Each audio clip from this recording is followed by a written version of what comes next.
And we're live. There we go. Good evening, everyone. It is, I don't know, it's 1800, about 6 p.m. here in fabulous Las Vegas, Nevada on the 12th of April, 2023. And I'm Bearhart. We have Rakitty here, and Kirsten is still off for the evening. We hope to have her back tomorrow. Tonight, we want to talk about the environmental impact of generative AI. So, what is generative AI? Generative AI is artificial intelligence that generates content, text, images, or other media in response to prompts. So you type in, you know, write me a poem in the style of Shakespeare's sonnets, and it'll turn around and talk to you about how beautiful a summer's day is in I never know how to pronounce the ambic meter. I don't know. I've seen it written and I've never pronounced it out loud before, so I don't know how to say it. Chatbots like ChatGPT are generative because they generate from what's called a large language model, or an LLM. And we'll talk about that a little bit. And then there's image generators like Midjourney or Dolly or any of a number of them. And they likewise use large databases of images like ChatGPT does with the large language model. We may talk later this week a little bit about prompt engineering, which is how to create prompts for these generative AIs. But right now, I want to talk about the environmental impact because sometimes we don't think about this. I know over the years, there's been some discussion of the environmental impact of things like Bitcoin and the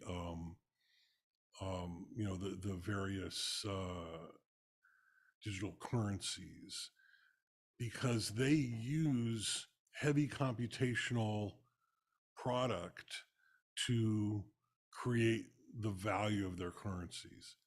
And the impact of that is huge. It takes a tremendous amount of energy to generate one Bitcoin. I mean, a ridiculous amount of energy. And it's only been increasing as the value of the Bitcoin has been increasing. And with all of the different cryptocurrencies out there now, Ethereum and Doge and all of these, that impact is getting greater and greater. And there's very little data on how much that impact is. But in the generative AI and large language models, we do have some data. We know that ChatGPT 3 required something on the order of 13,000 megawatt hours of energy, which is about 550 tons of carbon dioxide. And that's just to train the large language model. That is not the impact of operating it. And that's just ChatGPT 3. We don't know about ChatGPT 4. We don't know about Google's LLMs. We don't know about any of the other ones. And we know that it's estimated that ChatGPT has about 13 million users per day, and they're integrating it into Bing, and Bing has about 500,000 searches per day. I'm sorry, that can't be right. It must be 500 million searches per day. And so that's, an order of magnitude more than just ChatGPT, and we can expect that 500 tons of CO2 is going to, at least double and probably a lot more in the use in Bing. And and be repeated many times over the years. And then you have Google, which handles about 8.5 billion searches per day. And you see where this is going, that the environmental impact of this technology is is huge, and it's only going to grow exponentially. And we are in a literal climate crisis. I mean, we're at the point where it's hard to imagine how we're going to turn this around without destroying the earth. And then we go and introduce technology like this without any offsetting energy sources. And and we can see that this is a real problem. How are we doing, Ricky? Do we have any viewers?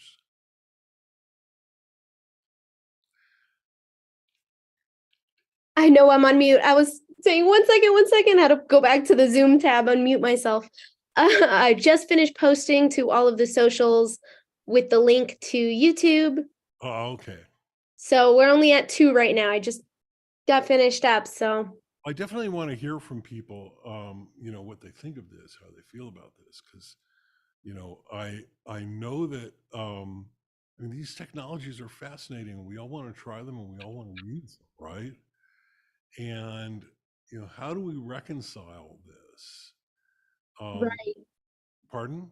I mean, exactly that. A lot of people think that, especially with environmentalism, a lot of people think that just their impact is not going to make a difference. And it's so easy to think that. But Yeah, and I have not heard a lot of people. I heard a lot of people talking about the environmental impacts of Bitcoin. Yes, you're right, but I haven't heard it talked about for AI. I had no idea until you brought it up. yeah. Well, it takes a tremendous amount of compute power to process the input and then generate the output. I mean, obviously, processing the input is a huge, initial expense in compute power. But it's also an ongoing expense because that input needs to be updated regularly. I mean, we've seen what happens with Chat GPT when you ask it anything about current events. It talks about how I don't know about anything past November 2021. That's because they haven't wanted to spend the money and the energy to update its large language model.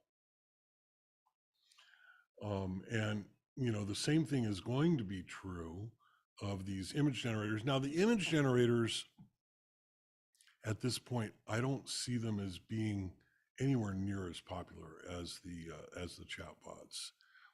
I played around with one of them earlier today. I've actually played around with two of them today, and the output just wasn't usable. Now I know that I've seen some really beautiful stuff come out of these things, um, but still, when you look at it, any closer than just a blink of the eye, you start to see all the flaws. And but it will get more usable in time. And the only way it's going to get there is by them, spending a lot of energy, um, you know, generating the models, and then once people start using them, it's just going to go through the roof. I know that um, Microsoft and Google and probably a number of other companies, Facebook and the other large companies, are looking at building new giant data centers just for the purpose of running these models. And hopefully they're thinking about how they're going to offset the energy. I know that Google buys a lot of carbon credits, which is cheating. And okay, so they're buying the offsets, but how about you know actually running this stuff off of solar power and batteries? And I live here in fabulous Las Vegas, Nevada, and not far from the Las Vegas Strip, which we all know is not actually in Las Vegas, but another story. Um, and I know that all of the major resorts and hotels and casinos are all off the grid. They run 100% on solar energy. Now, I don't know the numbers. I don't imagine that they're using as much energy as these generative AI products are using. I imagine, just from the numbers that I'm hearing out of the tech community about the power requirements for the generative AI, um, I I I get the impression that it's a lot greater than the Las Vegas Strip. Hang on just a second. I need to take care of something. I'll be just a moment. In the meantime, I will entertain you with my cat avatar. I can make it be mad. Me at the environment, at the people who are ruining the environment with AI tech. That's my best impression of a mad face. And back to Bear. And I am back. How was that, Ricky? How did you enjoy running the show by yourself? I only got through one kitty emoticon or like one kitty expression, and it was Yeah. mad. Oh, that one there, huh? Yep, that's a fun one. That's mad. Here's happy. Do the head thing? Oh, it's glitching. Oh, yeah, it is. Yeah, there you go. Oof, I just cracked something in my neck. Oh, that's a good thing, right? I know I've been Yeah. meaning. Ah, there we go. I got one. See? Okay, there we go. All This is right. going to turn into a cracking ASMR too quickly. So I want to know how people feel about this. I want to know how people feel about about the cost of this in terms of our environment. I know that as a parent myself, with a flock of kids, I do think about the future and I think about what we're leaving for them. I think about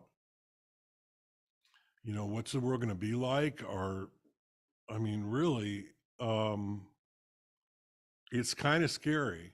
And I know that my oldest, who's in their 30s, is definitely worried about this. Um, even more than most of us. And I want to hear how people. I mean, does this not matter to you? Is this something you don't think about? Is it something that you do think about? Um, I know a lot of our audience is probably into crypto, and I know a lot of the crypto people that I speak to, they tend to discount the environmental impact because they don't want to think about it. But it's a real thing. I know I have a neighbor here, um, who's very into crypto and NFTs, and generating and selling NFTs, and he's done pretty well at it. But he didn't want to think about any of that. I mean, yeah. So anybody, I don't know how much more I can say about it. The numbers look pretty bad when we talk about, um, you know, 550 tons of CO2. That's the equivalent of driving across the United States and back again 550 times in Oh, a jeez. gas-powered car. Um, and yet, that's just serving 13 million users a day. When you start talking about serving 10 billion users a day, um, Yeah, that becomes unmanageable very quickly. yeah. So, and I think one of the reasons that they haven't started doing it already is because they need to build the data centers. Um, and I mean, Ricky, you've seen the Switch data center here in Vegas, right? Yeah, I have. Off the 210. I mean, that thing is ginormous. I don't know all of what they do in there. I think it's mostly just a hub for all of the ISPs and all of that in the region. Um, and they probably do some co-locating and some cloud services and stuff. But Yeah. And I mean, there's like several solar farms going in and out of Vegas in a couple different directions. There's one on the way to Arizona, there's one on the way to California. And I mean, I feel like you could add quite a few more of those and dedicate that energy specifically to AI. and yet, you know, there's only so much, you know, square footage in the US where we can put solar farms. I mean, the problem, I've always said that the problem is not, you know, where we get our energy from. Obviously, solar energy is cleaner than coal. Nuclear is very clean. But anytime you're dealing with large amounts of megawatt hours, you're going to have serious consequences. You know, I look at like the history of hydropower, which is considered very clean. It doesn't use any fossil fuels. It doesn't have any emissions. But large dams break, and when they break, um, many people are killed. There was a large dam that broke somewhere in China a number of years ago and killed hundreds of thousands of people. And you know, this is the cost of the amount of energy that we use. I think it would be incumbent upon us to find ways to use less energy. You know, one of the things we can do, I know in my house here, and I have a pretty big house, but it also serves as my workspace and my studio. Um, but I've switched to all LED lighting. Of course, I have solar energy, and I drive an electric car. But I still use massive air conditioners because I live in the fucking desert. Um, and you know, in the summertime, um, you know, I use a lot of BTUs of you know, just to cool this place. And of course, you know, I'm generating enough electricity with my solar, but it's still just a lot of power. And I think it would be a good idea for us as humans, you know, all over the world, to really think about how we can reduce not just our carbon footprint, but our energy footprint. You know, because all that energy, and you know, this is not the biggest reason, but it is one of the reasons that I don't use cryptocurrency. The major reason is that it's just not stable. I mean, um, it's not stable enough for any sort of regular use. I mean, you know, if there's something I can only buy with Bitcoins, then I'll, you know, buy enough and turn it around. But um, it's not always easy to do. Every time I have to do that, it's like all of the protocols and everything have changed. But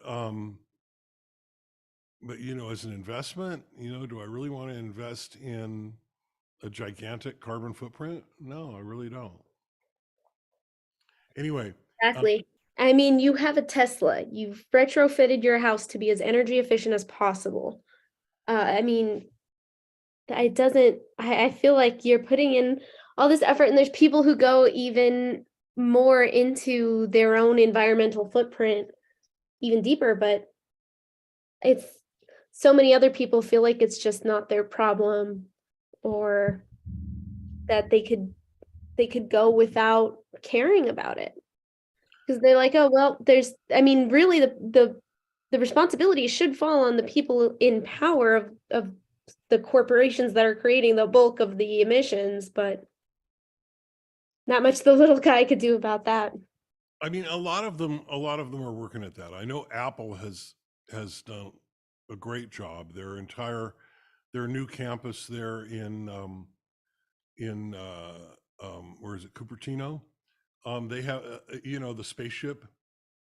That thing is entirely carbon neutral. It may be carbon negative, and they got their own huge solar farm. They have solar on all the buildings. Um, and you know, oh, they make announcements every once in a while about how they're trying to be carbon neutral by some date. And I think they're really working at it. Other companies like Google, they just buy offsetting carbon credits, and I'm not sure I really understand the ethics of that, but I guess helps them achieve their goals. But they run massive data centers, and that's their problem. Um, there is work in quantum computing, which promises to be actually a lot closer than we used to think. I think it's going to happen in the next decade that we're going to have a good amount of quantum computing in the cloud and in the backbone and maybe even on our desktops, and that'll be a whole lot more computing power for a whole lot less electrical power. So that'll help a lot in things like this. But for right now, these numbers about the environmental impact of generative AI, this is really, really scary stuff. And so I'm concerned, and I hope other people are concerned as well. How are we doing out there? We got anybody paying attention? No comments, but we have 3 viewers. Okay. Okay. But yep, I did the tagging, so I think that'll jump by the time we wake up tomorrow. Yeah, yeah. I'm a little bit disappointed. I had hoped that people were more interested in this subject. I imagine we'll get a lot more engagement when we start talking about um, prompt engineering, and maybe I will sprinkle in some concern about the environment into that conversation as well, because I think this is super important. And in fact, I don't think there are many things in our world right now. I mean, there are some things that are of similar importance. I mean, I would say the war in Ukraine is very, very important. I would say that the rise of fascism worldwide is very, very important. But honestly, none of that shit matters if the world is no longer here, if it's no longer habitable. And we are headed in that direction. And that should be worrisome to everybody, I think. Yeah, I agree. And I think there is an audience for it, but maybe our message just isn't reaching them yet. Yeah. Well, we had those catchy pictures and everything, right? Yeah. I mean, the picture that you came up with the guy who's I don't know, I guess Dog playing guitar?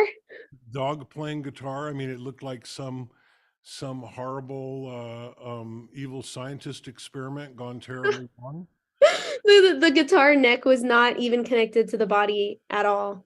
Well, and neither was the dog's neck. I mean, That's so true. yeah. That was fun. Oh, and by the way, to our audience, the answer to that question was both of them. Both of them are creating Yeah, that emissions. yeah. I mean, and neither of them is really worth worth the 100 megawatt or 100 Very true. two. Yeah. All right. Well, that's all I got. Let's see here. Yeah, that's all I got for today. And I am actually exhausted from a few hours of recording and otherwise very busy day and not enough sleep last night. So I'm going to sign off, and we appreciate you, and we hope that this message means something to y'all, and we look forward to many creative and wonderful solutions coming in the near future from our illustrious audience to really address this global problem. I couldn't have put it better.